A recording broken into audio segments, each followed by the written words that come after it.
네, 그동안 잘 지내셨죠? 네. 네. 자, 오늘은 이제 그 사진의 노출에 대해서 한번 공부를 해보겠습니다. 기존에 좀 알고 계신 분도 계시고, 또 아마 새롭게 좀 배우는 분도 계실 것 같은데요. 사진에서 어떻게 보면 이 노출이 아주 중요한 부분 중에 하나입니다. 왜냐하면 이 이제 우리 그 사진은 셔터를 누르기 전까지 캄캄한 암흑 상태에서 어떤 존재하는 그런 이미지를 이제 우리가 보기에 적절한 그런 밝기에 사진을 만들어내는 때 꼭 필요한 요소가 노출이라고 볼 수 있거든요. 그래서 이 노출을 결정하는 것은 여러분이 좀 알고 있다시피 조리개와 그다음에 셔터 속도, ISO 이 세 개를 가지고 여러분들이 이제 노출 값을 결정한다. 이건 알고 계시죠? 이제 근데 중요한 것은 현장에서 여러분들이 표현하고자 하는 의도에 따라서 이 조리개 값과 그다음에 셔터 속도, 민감도 이 세 가지를 조합을 해서 여러분들이 원하는 이제 그런 적절한 밝기 내지는 또 여러분들이 원하는 어떤 그런 이제 사진을 만들어내는 즉 응용하는 그런 능력이 아주 중요하다고 볼 수 있거든요.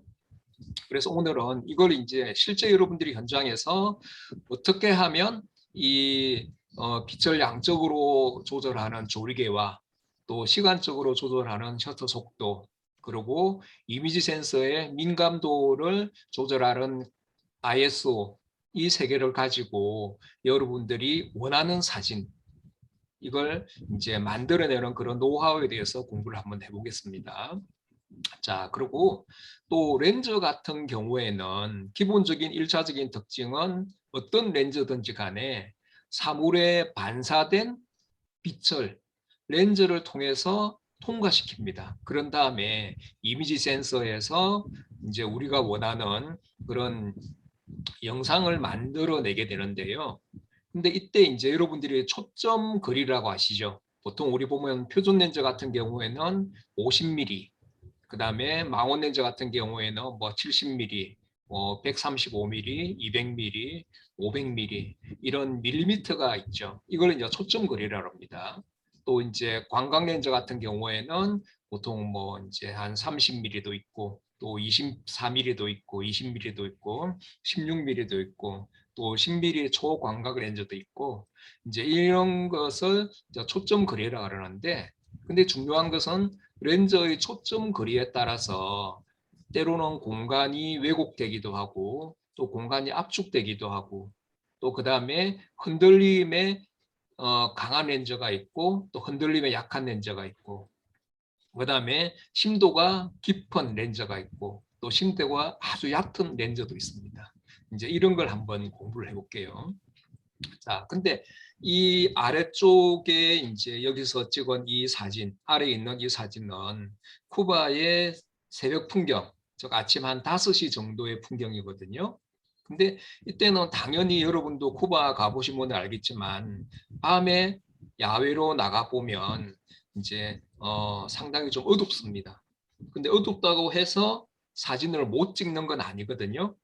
그래서 이 사진을 찍을 때도 역시 삼각대를 세워놓고 노출을 한 10초나 5초 정도를 주게 되면 이런 이제 우리 눈에 보기에 적절한 밝기의 사진이 찍혀집니다.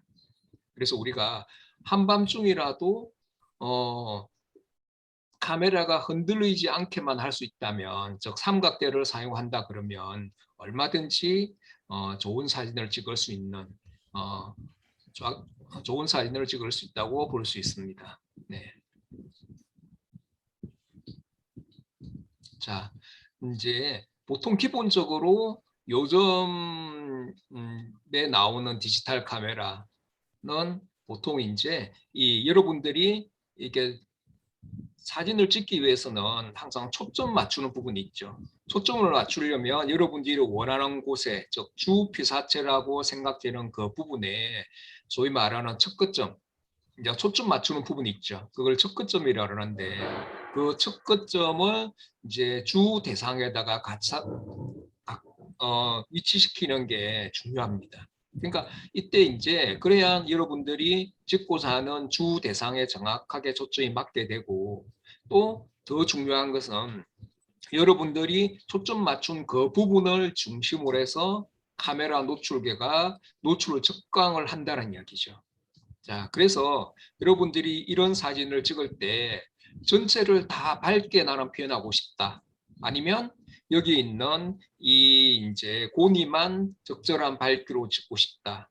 아니면 이보다 중간 정도 밝기로 찍고 싶다. 이렇게 했을 때 보통 이제 한 두 가지 정도 방법이 있거든요. 그러니까 첫 번째 방법은 여러분들이 원하는 이 지점에다가 초점을 맞추고, 그러니까 스팟 측광이나 중앙부 중점이나 평가 측광, 이런 이제 노출 모드를 통해서 이제 적절한 밝기를 만드는 방법도 있고요. 아니면 요즘에 나오는 카메라 대부분은 노출 보정 장치가 있습니다. 그래서 노출 보정 장치를 조금 이제 뭐 플러스 쪽으로 한다든지 아니면 마이너스 쪽으로 한다든지 이렇게 했을 때 적절한 밝기의 사진이 나온다는 이야기죠. 또 아니면 여러분들이 원하는 어떤 그런 이미지가 나온다는 이야기죠. 자, 그래서 사진을 찍을 때 여러분들이 항상 우리 눈에 보이는 그대로, 그러니까 적절한 밝기로만 찍는 건 절대로 아닙니다. 그러니까 여러분들의 표현 의도에 따라서 때로는 어둡게 찍힌 것도 좋은 사진이 될 수도 있고, 또 아주 밝게 하이키하게 찍힌 사진도 좋은 사진이 됩니다. 문제는 여러분들이 어떠하게 사진을 표현할 것인가, 이게 중요하다는 이야기죠. 그러니까 제 생각에는 여러분들이 표현하고자 하는 주 대상이 있죠. 여기서는 저는 이 이제 고니를 돋보이게 표현하기 위해서 이 고니 머리 부분에다가 초점을 맞추고, 이때는 스팟 측광 모드로 찍었거든요. 그러니까 이 고니가 있는 이 부분은 적절한 밝기로 표현됐지만 이 뒤에 배경을 이루는 부분들은 아주 어둡게 표현됐죠. 그렇게 해서 여러분들이 노출 측광 모드에 따라서 밝기가 달라진다. 이걸 알아두시면 좋겠고요. 만약에 이 경우에 중앙부 중점 모드로 촬영을 하게 되면 어떻게 하냐면, 중앙부 중점은 이 정도 부분의 비중을 70% 정도를 반영을 하고, 나머지 부분들의 비중을 한 30% 정도 반영을 하거든요. 그래서 그렇게 찍으면 이거보다 좀 더 밝아지겠죠. 그리고 또 이러한 상황에서 소위 말하는 평가 적강 있죠. 평균 적강으로 찍으면 전체가 좀 많이 밝아집니다. 근데 그 대신에 내가 당초에 처음 이제 표현하고자 한 이 고니 같은 경우에는, 그 다음에 이 비둘기도 마찬가지겠죠. 이거보다도 훨씬 더 밝게 표현이 되기 때문에 이 부분의 디테일들이 잘 안 살아난다는 얘기죠. 그러니까 디테일이 그냥 오버돼서 소위 말하는 화이트 홀이 생겨버립니다. 그래서 이렇게 한번 화이트 홀이 생긴 부분 같은 경우에는 다시 그 부분을 복원하기가 힘들기 때문에 여러분들이 사진을 찍을 때부터 주 대상이 되는 그 부분에다가 초점을 맞추고 스팟 측광이나 좀 노출을 부족하게 해서 찍는 게 훨씬 더 좋다는 이야기입니다. 자, 그 다음에 여러분들이 이제 또 뭘 알아두시면 좋냐면요. 이제 이 조리개를 통해서, 또 셔터 속도를 통해서, 감도를 통해서 이 노출 값을 이제 결정을 하게 되거든요. 그래서 우리가 이 노출 값에는 단순하게 노출 값을 결정하는 것은 이 조리개뿐만 아니라, 그 다음에 셔터 속도와 감도, 이 세 가지의 조합을 가지고 노출 값을 결정한다는 이야기죠. 그래서 우리가 보통 노출 값을 어떻게 했냐 물어볼 때, 뭐 조리개 11에 셔터 속도 250분의1초, 그 다음에 ISO 뭐 3200 이렇게 찍었다 이야기하잖아요. 근데 그 세 가지의 조합을 가지고 노출값이다라고 한다는 이야기고, 이 조리개는 여러분들이 아시다시피 이 조리개 같은 경우에는 이 조리개 구경을 가지고 빛을 양적으로, 즉 빛이 동시에 들어오는 그 양을 가지고 이제 빛의 양을 조절해 줍니다. 그래서 보통 이제 렌저 지금 나온 이제 조리개 렌저의 조리개 같은 경우에는 뭐 0.9부터 시작해서 그 64까지가 나오고 있는데요. 보통 일반적으로 이제 뭐 2.8부터 22 정도까지 많이 쓰죠. 근데 이 2.8로 하면 여러분들이 가지고 계신 렌저 중에서 2.8로 하면 이 조리개가 최대로 개방된다는 이야기죠. 그래서 동시에 들어오는 빛의 양이 아주 풍부해지고 많아집니다. 근데 조리개 이 수치를 올려줄수록 즉 조리개 4.0, 4.0, 5.6, 8, 11, 16, 그다음에 22, 뭐 32, 그다음에 64 이렇게 조여줄수록 빛이 들어오는 양은 점점점 줄어듭니다. 그리고 그에 반해서 셔터 속도 같은 경우에는 셔터 속도를 아주 이렇게 이제 빠르게 짧게 끊어주면 동시에 빛이 들어오는 양, 즉 시간적으로 들어오는 빛의 양이 아주 이제 줄어들겠죠. 근데 셔터 속도를 점점점 길게 좀 느리게 해주면 시간적으로 빛이 들어오는 게 많아집니다. 그래서 이 셔터 속도 가지고는 빛의 양을 시간적으로 조절을 하고 조리개 같은 경우에는 빛의 양을 양으로 조절한다는 이야기죠. 그런데 요즘 같은 경우에는 이 ISO도 이제 그 첨가되어 있기 때문에 이 ISO 즉 감도 조절을 통해서 여러분들이 훨씬 더 예전보다도 열악한 상황에서도 좋은 사진을 찍을 수가 있습니다. 그러니까 과거 같은 경우에는 보통 이제 감도가 100이나 한 400 정도까지는 있었는데 뭐 1600 이상 되는 그런 필름은 많이 없었었거든요. 또 고하기도 힘들었었고. 근데 요즘에는 심지어 뭐 12800 아니면 12만 6천 정도까지도 아주 고감도에서도 그 노이즈가 좀 덜한 거의 없는 그런 카메라들 많이 있기 때문에 이 감도 또한 중요합니다. 그래서 저는 사진을 찍을 때 항상 여러분들이 감도에 대해서 너무 인색하지 마시라. 이런 이제 이야기를 드리고 싶거든요. 그러니까 우리가 한낮에도 실내에 들어가서 사진 찍을 때는 당연히 감도를 800이나 1600 아니면 좀 더 어둡다 그러면 3200으로 올려도 상관없습니다. 전혀. 그러니까 우리가 흔들린 사진은 실패한 경우에 해당되지만 노이즈가 조금 있는 사진들은 얼마든지 그걸 후 보정을 통해서 없앨 수가 있거든요. 그래서 여러분들이 사진을 찍을 때 이제 감도를 많이 높여서 사용해도 괜찮고 또 만약에 그렇지 못한 상황이라 그러면 이 삼각대를 사용해서 즉 흔들리지 않게 촬영해야 됩니다. 자, 근데 여러분들이 아마 아시겠지만 이 이제 조리개와 그 다음에 셔터 속도는 둘 다 서로 상관관계가 있습니다. 즉 이 조리개를 많이 개방해주면 상대적으로 이 셔터 속도는 빨리 해줘도 되고 이 조리개를 조여주면 상대적으로 셔터 속도를 길게 즉 느리게 해줘야 된다는 얘기죠. 근데 결국 이 두 가지의 조합 F11과 30분의 1초라는 이 두 가지의 조합이나 그 다음에 F2.8에서 그 다음에 셔터 속도 500분의 1초 이 여기 있는 다 이런 조합들의 그 이미지 즉 사진의 밝기는 다 똑같습니다. 근데 여기서 그러니까 뭐가 차이가 날까요?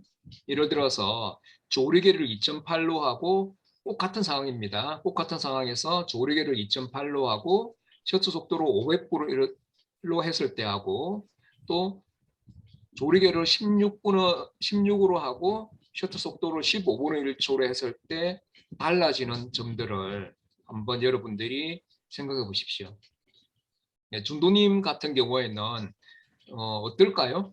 이 조리개를 2.8로 개방을 하고 셔터 속도를 빠르게 했을 때 하고 셔터 속도를 15분의 1초로 하고 조리개를 16으로 이렇게 조였을 때 이미지의 표현 효과는 일반적으로 어떤 차이가 날까요? 중도님?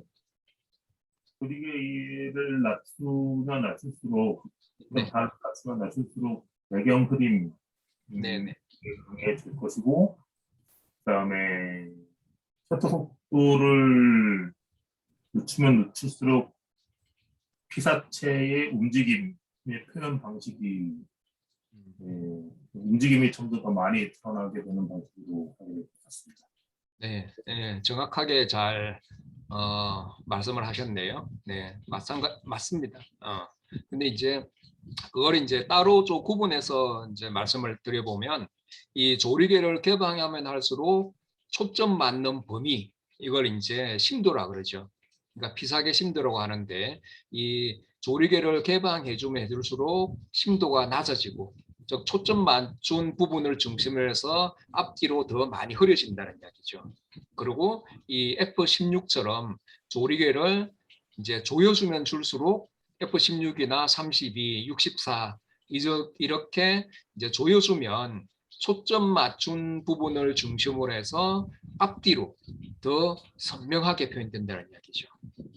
그래서 우리가 일반적으로 주 대상만 강조할 때는 이제 주 대상만 강조할 때는 조리개를 2.8이나 F4.0, 뭐 5.6 이 정도를 보통 쓰고요. 근데 이제 정경부터 중경, 원경까지 다 이렇게 전체를 다 선명하게 표현하고 한다면은 조리개를 F11이나 아니면 F16이나 22, 또 32, 64 까지 쓸 수가 있거든요. 그러니까 미국의 F64 그룹이라는 그런 이제 소속 카메라 사진가들은 보통 이제 F64 그룹이라는 거 보면 조리개를 64까지 조여서 표현했다는 얘기죠. 그래서 대형 카메라에서 조리개를 64로 하면 초점 맞추는 부분뿐만 아니라 바로 근경부터 저 멀리 원경까지 무한대까지 선명하게 표현이 되거든요. 그래서 조리개를 이제 그렇게 표현할 수가 있고, 자, 그다음에 이 셔터 속도 같은 경우에는 준도님이 이야기한 대로 사물의 움직임과 관계가 있습니다. 저기 이제 이 500분의 1초나 1000분의 1초, 2000분의 1초, 또뭐 5000분의 1초, 10,000분의 1초 이렇게 셔터 속도를 아주 빠르게 하면 아주 빨리 움직이는 대상을 순간적으로 정지시켜서 표현할 수가 있고요. 그 다음에 보통 이제 우리가 30분의 1초나 15분의 1초, 또 10분의 1초, 5분의 1초, 또 1초, 뭐 2초, 4초 이렇게 이제 저속 셔터로 찍으면 움직이는 사물의 움직이는 그런 이제 모습, 즉 벌러라 그러거든요. 그런 이제 벌러 효과가 나타난다는 이야기죠. 그래서 여러분들이 사진을 찍을 때 특히 움직이는 대상의 적절한 움직임을 표현할 때는 이 셔터 속도 조절을 가지고 하는 경우가 많이 있습니다. 보통 우리가 일반적으로 옆으로 걸어가는 사람의 적당한 움직임을 표현할 때는 보통 10분의 1초에서 20분의 1초 정도를 사용을 하거든요. 그리고 카메라 앞뒤로 움직이는 사람들 있죠. 카메라 앞으로 다가오거나 카메라 앞에서 멀어지는 이런 사람들 같은 경우에는 조금 더 셔터 속도를 느리게 해줘야 됩니다. 보통 이제 10분의 1초에서 한 1초 그 사이로 찍으면 앞뒤로 움직이는 사람들의 적절한 움직임이 표현이 되거든요. 또 이건 이제 움직이는 대상의 그 빠르기에 따라서도 달라질 수 있겠죠. 그러니까 예를 들어서 아주 빨리 달리는 KTX 한 시속 300km 이상으로 달리는 KTX를 순간적으로 정지하고 싶다. 그러면 최소한 한 500분의 1초 이상으로 찍어야 순간적으로 정지가 된다는 이야기죠. 근데 시속 300km로 달리는 KTX를 15분으로 찍는다. 이러면은 KTX가 지나간 흔적만 남거나 아니면 그게 아주 흐려지게 블러 처리돼서 표현이 될 거거든요. 그래서 여러분들이 이러한 걸 실제 현장에서 적용하고 활용할 수 있는 그런 능력이 중요한 부분 중에 하나입니다. 자, 이제 그 다음에 이 적정 노출에 대해서 한번 공부를 해보겠습니다. 자, 적정 노출이라는 것은 우리가 일반적으로 사진을 보기에 좀 적당하다, 적절한 밝기로 보인다라고 생각되는 부분을 적정 노출이라고 하거든요. 근데 이제 보통 이제 전문 그 프로 사진가들 같은 경우에는 이 적정 노출만으로 사진을 잘 찍지 않습니다. 물론 그렇게 찍는 분도 계시는데 때로는 자기의 표현 의도에 따라서 노출을 부족하게 찍는 경우도 있고 또 노출을 좀 과다하게 밝게 이제 찍는 경우도 있고요. 근데 이 사진 같은 경우에는 전체적으로 봤을 때는 조금 노출 부족처럼 보이죠. 근데 이제 저 같은 경우에는 이제 이 전봇대가 하나 있고 이 전봇대에 있는 이 부분의 석양이 아주 아름답죠. 근데 이 부분을 주 대상, 제가 표현하고자 하는 주요 대상으로 삼았기 때문에 노출이 전체적으로 조금 부족하더라도 찍은 저 입장에서는 이게 적정 노출이라는 이야기죠. 그러니까 여러분들이 사진을 찍을 때 여러분들이 표현 의도에 따라서 이 부분이 주 대상, 즉 내가 주제를 표현하는데 효과적인 그런 부분이라고 생각이 되시면 이 부분에다가 초점을 맞추고 아마 중앙구 중점이나 스팟 측정을 해서 하면 주변 지역이 많이 어두워집니다. 그러니까 이거는 또 그다음에 이제 철로가 있는데 이 철로 부분도 아주 밝게 빛나죠. 근데 기차는 정작 얼마 안 집어넣었잖아요. 기차는 조금만 집어넣거든요. 그래서 만약에 여기서 이 기차가 주 피사체였다 그러면 당연히 이 주 피사체가 적절한 밝기로 드러나야 되거든요. 근데 여기서는 기차가 아니라 이 사막을 달리는 이제 미국의 애리조나 주의 모하비 사막을 달리는 그런 이제 기차 안에서 바라본 저녁 풍경이 주제였기 때문에 여기다가 적절한 밝기로 이제 표현이 되도록 그 노출을 했다는 얘기예요. 노출을 조금 이제 적정 노출보다는 한 단계 더 부족하게, 더 어둡게 만들었다는 얘기입니다. 자, 앞에서 제가 이제 이야기 드린 대로, 자, 꼭 같은 장소라도 이건 이제 캐나다 가장 동쪽에 있는 뉴펀들랜드 주에 있는 어느 바닷가에 있는 그런 이제 등대거든요. 근데 이 두 등대를 보고 어느 게 적정 노출이다, 어떤 게 노출 부족이다 이렇게 말할 수가 없습니다. 왜 그런지 아시겠죠? 우리 포함님 왜 그런지 아시겠죠?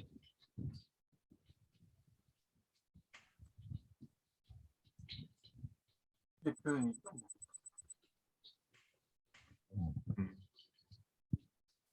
그렇죠. 예. 사진가의 표현 의도에 따라서 이 사진가의 표현 의도에 따라서 적정 노출이 달라진다. 그러니까 때로는 노출을 부족으로도 찍기도 하고 때로는 노출 오버로 찍기도 하고 때로는 적정 노출로도 필요하다. 이런 거죠. 네. 월급님 이 말이 좀 이해가 되세요? 네, 네네. 그죠? 근데 예를 네. 들어서 네. 이제 이 사진은 일반적으로 제가 생각했을 때는 보통 우리가 기록으로 찍을 때 그러니까 여행지의 풍경을 찍거나 아니면 여기가 이제 캐나다라는 걸 보여주죠. 캐나다라는 걸 보여주고 캐나다의 바닷가에 있는 이런 등대 또 등대와 그다음에 등대 앞에 있는 그런 이제 건물들의 모습을 이제 찍을 때 이거는 당연히 이제 기록적인 측면을 찍을 때는 이렇게 적정 노출로 찍어야 됩니다. 그죠? 근데 이제 만약에 우리가 밤에 저녁에 이 등대가 있는 캐나다 동부의 바닷가 풍경이라는 주제를 한다 그러면 사실 이 석양들이 이쁘고 아름답거든요. 그리고 등대에서 나오는 이 불빛도 이쁘고 아름답기 때문에 이게 만약에 주 피사체고 내가 드러내고 싶은 그런 장면이라 그러면 이 부분이 주 피사체이기 때문에 이게 오히려 적정 노출이 되는 거죠. 근데 만약에 이 밤에 이 부분을 등대와 그다음에 이 이제 등대 앞에 있는 건물을 주 대상으로 해서 찍으려면 노출을 이거보다도 훨씬 더 많이 줘야 되거든요. 많이 주면 어떻게 될까? 전체가 이 배경 부분, 어두운 부분이 훤하게 날아가 버립니다. 그래서 우리가 이 빛을 통제를 하기가 생각보다 쉽지가 않기 때문에 야외 자연 풍경 같은 경우에는 우리가 빛을 통제한다는 것이 사실상 거의 불가능합니다. 그래서 어떻게 되냐면 빛이 좋을 때 다시 찾아가야죠. 그래서 이 사진은 늦은 오후 시간에 방문해서 이렇게 기록으로 한껏 찍고 그 다음에 해가 질 무렵에 다시 가서 한 번 더 사진을 찍었다는 이야기죠. 그래서 우리가 사진을 찍을 때도 여러분들이 그냥 한 컷으로 끝내지 마시고 이 사진이 좋으면 이 장소가 참 좋고 그 다음에 이 좋은 어떤 대상이나 소재가 있다 그러면 빛이 좋은 시점에 다시 한 번 더 찾아가 보는 거죠. 다시 찾아가서 여러분들이 원하는 사진을 찍는 것도 아주 좋은 방법 중에 하나입니다. 자, 그 다음에 이제 카메라, 여러분들이 가지고 계신 그런 카메라에는 다 이제 그 노출계가 기본적으로 다 장착이 돼 있거든요. 근데 1900년, 1990년이나 2000년대 초까지만 해도 여러분들이 가지고 있는 카메라의 그 노출계가 상당히 좀 부정확했습니다. 그래서 그 카메라의 노출계를 가지고 그걸 믿고 촬영하면 지나치게 사물이 어둡게 나온다든지 아주 밝게 나온다든지 이런 경우가 허다했었거든요. 그래서 그때 어떻게 했죠? 아주 옛날 필름 카메라 같은 경우에는 노출계를 내장 노출계를 신뢰가 할 수 없기 때문에 혹시 생각나지 않았어요? 그때 사진 찍으신 분들은?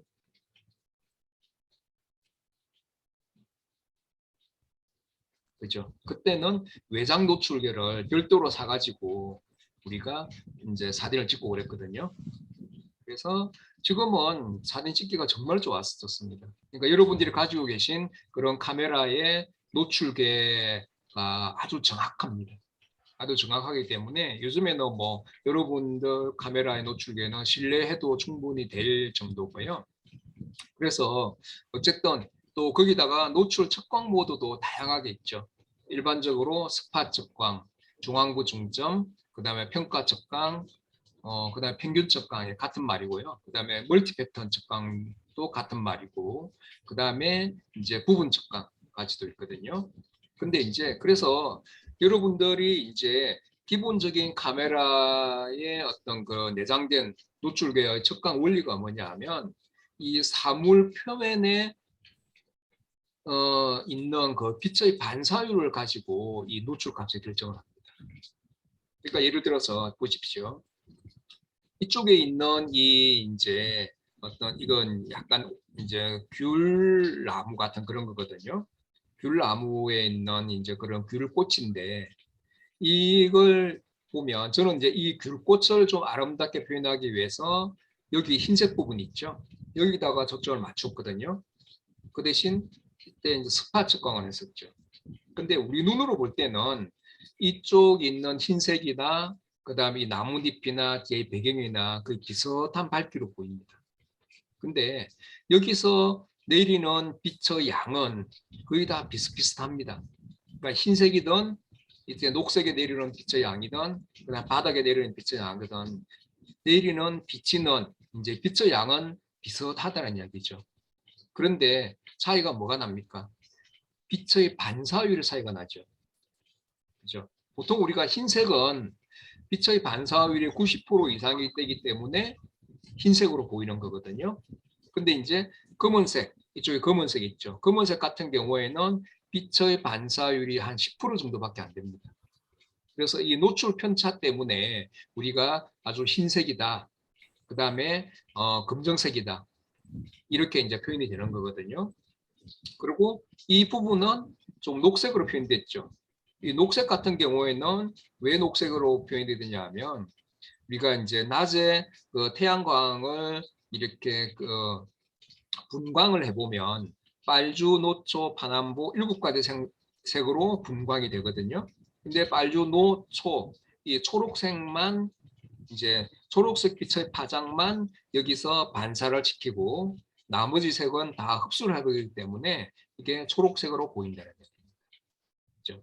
그래서 여러분들이 이 하나의 장면에서 사진을 찍을 때 흰색이 주 피사체다. 흰색 꽃이 주 피사체고 주 대상이다 그러면 당연히 흰색 꽃술 부분 있죠. 뭐 여기 부분이나 여기 이파리 있는 부분이나 여기다가 초점을 맞추고 스팟 측광 모드로 찍으면 이 부분은 적절하게 디테일로 표현이 되고 빛이 좀 이제 반사율이 낮은 이 바닥 부분 같은 경우에는 검게 표현이 된다는 얘기죠.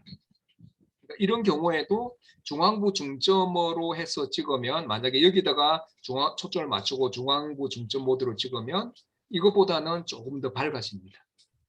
그리고 이 상황에서 전체적인 이제 평가 측광으로 찍으면 어떻게 될까요?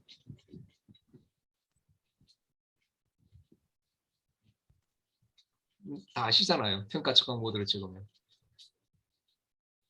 그죠? 중도님 여기 평가 측광 모드로 찍으면 어떻게 나올까요? 이 사진보다. 하얀 꽃 부분은 화이트 날아갈 것 같고요. 네네. 검은색 부분은 조금 살아나게 될 것 같습니다. 예, 맞습니다. 네. 그래서 이제 이런 사진 찍을 때 여러분들이 무조건 보통 일반 이제 분들 같은 경우는 무조건 그냥 이제 평가 측광 모드로 찍는 경우가 많이 있잖아요. 그런 경우에는 전체가 다 강조가 되기 때문에 전체가 다 이제 드러나기 때문에 내가 정작 강조하고 싶은 이 주피사체, 특히 흰색일 경우에는 더 그렇습니다. 이게 제대로 표현이 안 된다는 얘기죠. 그러니까 준도님이 이야기한 대로 이 부분은 흐릿게 날아가 버릴 수도 있고 배경도 이거보다도 좀 더 밝게 또 표현이 되겠죠. 그래서 현장에서 여러분들이 딱 이런 장면을 만나면 스팟 측광 을 생각해서 노출 측광 모드를 바로 스팟 측광이나 중앙부 중점 모드로 변경을 하시고 그 다음에 이 흰색 꽃 부분에다가 초점을 맞추고 셔터를 누르면 이 부분은 살아나면서 배경은 어두워지기 때문에 여러분들이 이제 사진을 원하는 사진을 찍을 수가 있다는 얘기죠. 그러니까 현장에서 사진을 찍을 때 실제 이런 부분을 많이 씁니다. 네, 흑백 사진 찍을 때도 마찬가지거든요. 흑백 사진 찍을 때도 흑과의 백의 조화, 그 다음에 어떤 중간 톤이 특히 중간 개조라 그러죠. 이런 개조들이 잘 표현돼야 되기 때문에 이제 이런 뭐 중화구 중점이나 스팟 측광을 해서 이 흰색의 디테일을 잘 살리는 거죠. 근데 왜 제가 이걸 계속 강조해서 말씀드리냐면 이제 처음에 특히 흰색 같은 경우에는 여기 흰색의 이 디테일들이 잘 표현되어 있어야 구보정을 하든 사진을 많이 다듬든 간에 이 부분에 그 디테일이 없어지지 않습니다. 근데 처음에 그 평균 측광으로 찍어버리면 이 부분이 노출 오버가 돼버리기 때문에 한번 날아간 흰색 부분의 디테일 같은 경우에는 어떻게도 보정이 안 됩니다. 그래서 이제 특히 흰색일 경우에는 찍을 때부터 흰색 부분의 디테일이라든지 개조가 잘 살아 있을 수 있도록 그렇게 촬영을 하시라는 얘기죠. 자, 이 앞에서 이 이야기 말씀을 드렸죠. 카메라 노출 계의 어떤 측광 원리는 사물 표면의 반사율, 즉 빛의 반사율로 노출 값을 결정을 한다라고 했죠. 그래서 이걸 이제 우리가 현장에서 어떻게 활용할 수 있냐면 보통 이제 우리가 길을 갈 때 이런 장면을 만났다, 스트리트 포토를 찍을 때 이제 이런 장면을 만나게 되면 보통 이제 여기다가 기본적으로 초점을 맞추는 게 제일 좋죠. 순간적으로. 아니면 얼굴에다 맞춰도 됩니다. 근데 여기다가 초점을 맞추고 찍으면 이제 이때 뭐 스팟이나 중앙부 측정도 괜찮고요. 어쨌든 여기다가 초점을 맞추고 찍으면 이 부분을 중심으로 해서 노출값이 결정이 되기 때문에 이 부분은 빛으로 드러나고 뒤에 부분은 어둠으로 감춰지게 되죠. 그래서 이 주피 자체가 내가 드러내고자 하는 주피 자체가 더 돋보이고 드러난다는 이야기죠. 근데 실제 상황에서 이 장면이 이렇게 어둡게 보일까요? 안 보일까요? 울고님. 네, 실제 상황은 안 어둡게 보일 건데요. 예, 맞습니다. 그래서 우리가 그거 알고 계시잖아요. 이제 우리 눈이 보는 거하고 카메라의 노출계가 보는 거하고는 서로 다르다고 이제 저번 시간에 우리 배웠었잖아요. 그래서 이제 눈으로 보면 우리 눈은 관용도가 뛰어나기 때문에 이 배경 부분도 적절한 밝기로 보이고 그 다음에 이 앞에 있는 밝은 부분도 적절한 밝기로 보입니다. 조금 차이가 나긴 하지만 이게 이렇게 어둡다는 건 아니죠.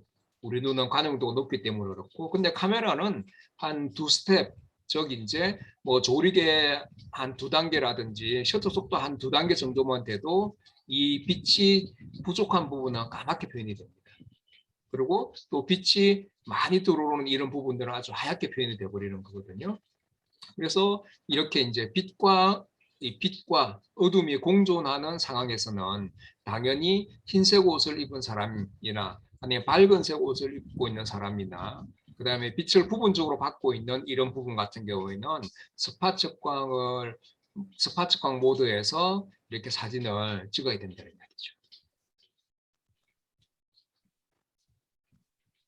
자, 그 다음에 이제 우리가 노출 모드 중에서 또 여러분 노출을 측정하고 좀 다른 부분입니다. 이건 이중 노출. 여러분들 카메라에서 다 이제 이중 노출 기능, 즉 다중 노출 기능도 있죠. 중도님은 지금 카메라 어떤 거 쓰세요? 저 니콘 850 쓰고 있습니다. 니콘 D850. 850이요. 네. 아, 카메라 아주 좋은 거 쓰시네요. 네네. 네, 니콘 D850이 아주 좋은 카메라죠. 가장 최신 카메라고 또 아주 좀 가격도 제법 하잖아요. 그죠? 네. 네. 근데 거기서도 아마 다중 노출 기능이 꽤 잘 돼 있을 겁니다. 그래서 그냥 이제 우리가 평범하게 일반적으로 찍는 것보다는 여러분들 카메라에 내장되어 있는 보통 이중 노출부터 해서 다중 노출 기능을 적극적으로 활용하시면 참 좋거든요.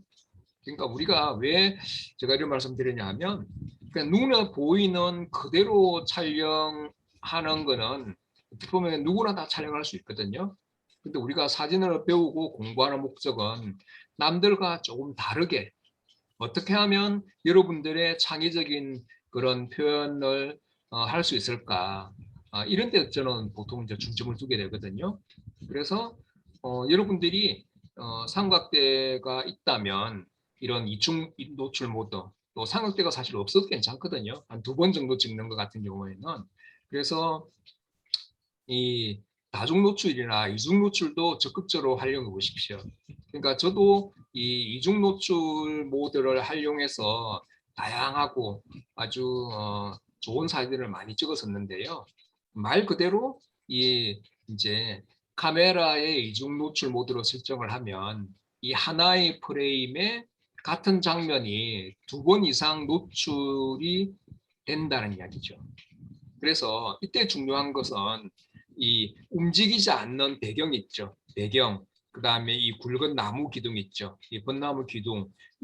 그 다음에 이 이제 고분을 둘러싸고 있는 이 울타리. 이런 것들은 안 움직이고 있죠. 근데 움직이지 않은 대상은 우리가 뭐 한 100번 노출을 주더라도 똑같이 정지해 있습니다.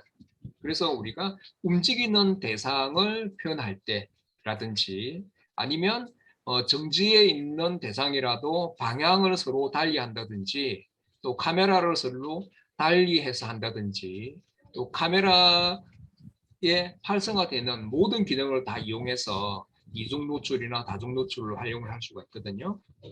근데 이 사진 같은 경우에는 이제 저 몇 년 전에 경주에 갔을 때 거기 천마총 있는 데 있죠. 거기 가니까 아주 오래된 그런 이제 큰 벚나무가 있더라고요. 그때 이제 바람이 살랑살랑 불었었는데 이 바람이 뭐 웬만큼 불지 않는 이상은 이렇게 그 벚꽃나무 가지가 많이 흔들려서 표현이 되지 않거든요. 그래서 이때 제가 이중 노출을 했었죠. 그래서 처음에는 낮에 제대로 이렇게 ND 필터 하나 껴서 해보니까 한 15초 정도 나오더라고요. 근데 이거 15초 동안 한번 흔들리고 그 다음에 또 다시 두 번째 찍을 때 또 15초 동안 흔들리니까 총 30초 동안의 움직임이 이 하나의 프레임에 표시가 된 거죠. 그래서 우리가 만약에 여기서 제 카메라는 이중 노출밖에 안 되거든요. 근데 이걸 만약에 이제 뭐 준도님 카메라처럼 한 8번이나 9번이 가능하다 그러면 여기서 총 이제 8중 노출을 한다 그러면 굉장히 환상적인 그런 사진이 되지 않겠습니까? 그죠? 그렇게 이제 활용해 보는 거죠. 현장에 나가서 특히 움직이는 대상을 활용할 때 아주 효과가 있습니다. 자, 이제 또 자 보십시오. 이거 같은 경우에는 이제 예를 들어서 이중 노출이나 다중 노출을 활용할 때는 어떻게 하냐면 똑같은 대상이라도 아니면 같은 장소라도 이제 시간 간격을 두고 셔터를 누르면 서로 크기가 달라지고 서로 겹치는 부분은 이제 색이 더 진해진다고 제가 이야기를 했죠. 근데 무슨 말이냐면 이게 이제 서대문 형무소 지하 고문실에서 촬영한 사진인데요. 삼각대를 세워놓고 가만히 이제 일단 삼각대에다가 카메라를 장착을 하고 이중 노출 모드로 설정을 했습니다. 근데 이때 당연히 어두우니까 셔터 속도는 한 5분의 1초, 10분의 1초 그 정도 나왔었거든요. 근데 이제 이렇게 해서 처음에 보니까 어떤 군인 같죠. 이 군인 같은 사람이 이제 나 쪽을 이렇게 이 바깥에서 카메라 쪽으로 휙 뛰어 들어오더라고요. 그래서 카메라 앞을 바로 오기 전에 셔터를 한번 눌렀고 그 다음에 조금 이제 기다렸다가 있으니까 어떤 아이가 또 카메라 이 뒤쪽에서 앞쪽으로 이렇게 나가더라고요. 그러니까 그래서 이 두 가지의 장면이 하나의 프레임에 담긴 거죠.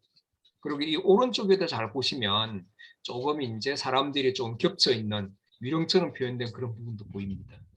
그래서 이럴 때는 이제 사람이 적절하게 나가고 들어오고 하는 경우에는 이렇게 이제 카메라에서 가까워지면 당연히 사람의 어떤 그 같은 사람이라도 크기가 크시게 되죠. 그리고 카메라에서 렌즈에서 멀어지게 되면 작게 되잖아요. 근데 이런 부분을 활용해서 내가 원하는 그런 이제 사진을 또 찍을 수가 있다는 얘기입니다. 그래서 제가 해보니까 여러분들이 다중 노출 모드에서 첫 장을 한번 촬영을 하고 그 다음에 두 번째 사진을 찍을 때 여러분들 카메라에서 활성화되는 기능이 있죠. 활성화되는 기능이라 그러면 예를 들어서 이제 뭐 렌즈에 초점 거리는 당연히 되겠죠. 그 다음에 카메라 물리적으로 이제 카메라 각도를 돌리는 것도 당연히 되겠죠. 그 다음에 심지어 화이트 밸런스 조절도 가능합니다. 그 다음에 첫 장은 컬러로 찍고 두 번째 장은 흑백으로 찍어도 되고요. 그 다음에 또 이제 셔터 속도를 달리해도 됩니다. 그러니까 첫 장은 예를 들어서 10분의 1초로 찍고 두 번째 장은 250분을 찍어도 되거든요. 그 다음에 또 카메라에서 이제 필름 시뮬레이션 모드 있죠. 우리가 첫 장은 풍경 모드로 찍고 두 번째는 인물 모드로 찍거나 아니면 세피아 톤으로 찍으면 됩니다. 그러면 거기서 그 두 장이 서로 이제 겹쳐지는 그런 효과가 다양하게 있거든요. 그래서 이 이중 노출을 활용할 수 있는 것은 정말 무궁무진합니다. 그래서 우리가 이 이중 노출 하나만 가지고도 얼마든지 여러분의 그런 이제 어떤 주제 표현이 충분히 가능하기 때문에 이건 좀 사진도 다른 사람들은 어떻게 촬영을 했을까 또 다른 사람들은 이렇게도 또 활용하는구나 이제 이런 걸 여러분들이 한번 찾아보고 공부하시면 또 좋을 것 같아요. 자, 이것도 보세요. 그죠? 이것도 똑같은 사람이에요.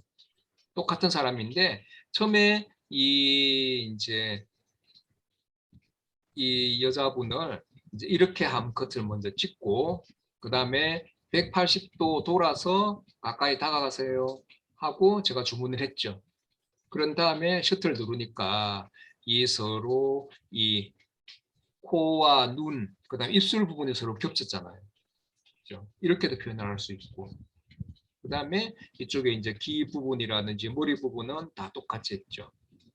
그 다음에 여기는 이제 감방 안에 있는 그런 인형 같은 거 그런 거고. 그러니까 이런 건 정말 이렇게 다양하게 할 수가 있습니다, 여러분들이. 그래서 삼각대가 있으면 훨씬 더 다양하게 표현을 할 수가 있다는 얘기죠. 왜 여기서 삼각대가 필요하냐면 대상 자체는 움직여도 괜찮은데 배경이 움직이면 안 된다는 얘기죠. 이 앞에 사진처럼 보시면 여기서 이 움직이는 대상은 서로 움직여서 표현이 되는 게 당연히 원래 목적이었으니까 괜찮은데 이쪽 이 배경 있죠. 이 바깥에 있는 담이라든지 창문이라든지 이 바닥 이런 부분들을 움직이면 안 좋다는 얘기죠. 그냥 움직이면 복잡해지니까. 그죠?